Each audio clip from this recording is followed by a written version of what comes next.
evening. Hell yeah, hell yeah. I want y'all to welcome to the stage a local and good friend of mine. Give it up right now for Miss Caroline. Hello, everybody. Hey. Hi, I am so glad to see you all at this historic Grant's Lounge. Woo. Y'all keep it going for Rundine. And keep it going for yourselves for coming out and risking death to be here. You know how we do now. Right? So, because, one of the things about the pandemic that I read, well, two things. One thing was that we couldn't touch each other anymore. And I was really into that because I don't really like being touched. I actually got hug shamed at the Dollar General. And this was before the pandemic started.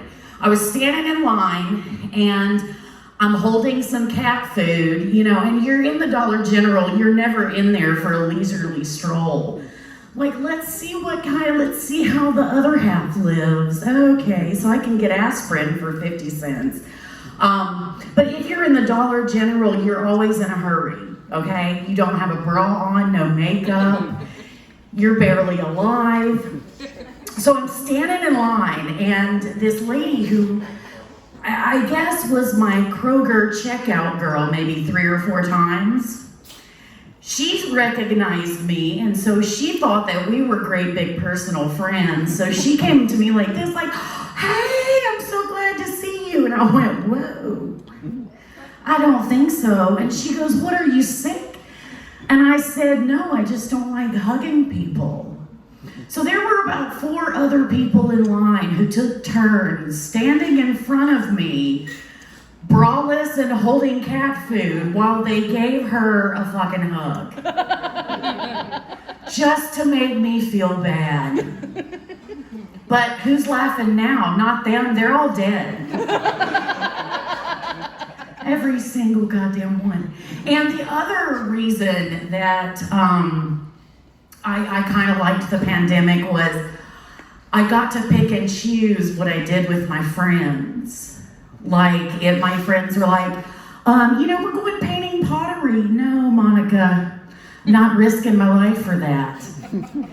Or a friend of mine actually asked me the other day if I wanted to come and see an Iranian documentary on leprosy.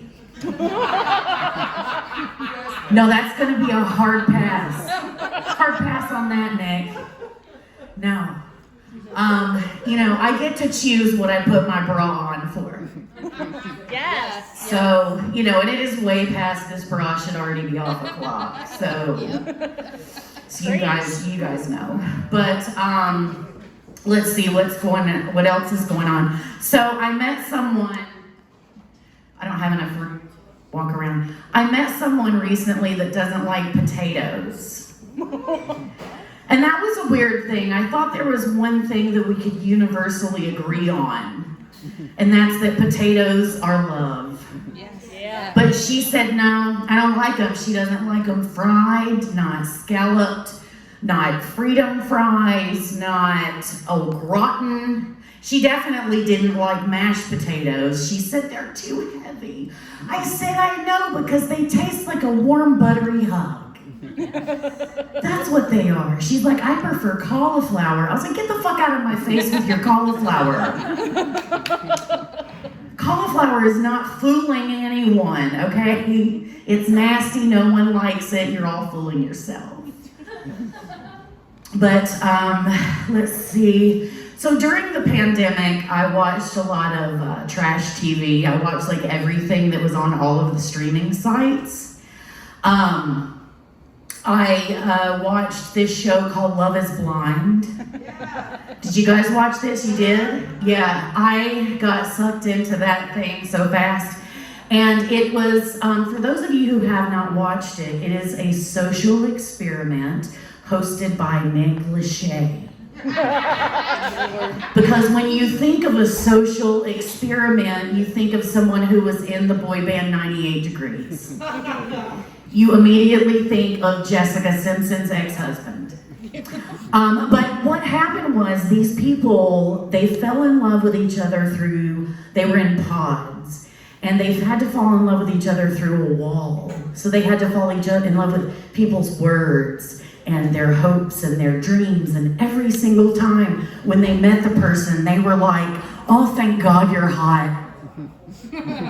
Thank God you look good, because that was the thing I was worried about. So I think if we're gonna have a real social experiment, it needs to be like people like me who just appear like, hey, you fell in love with all of this. Yes.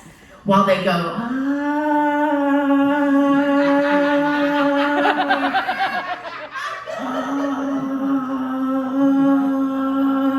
Nick Lachey's standing over there going, dude, social experiment, what are you gonna do? We're like someone with a goiter hanging around.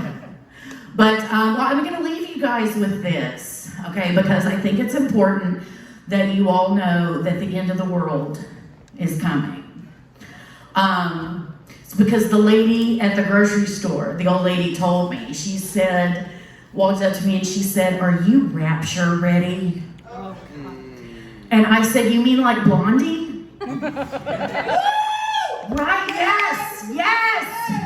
I was like, yeah, heart of glass, I could get down with some Fab Five Freddy.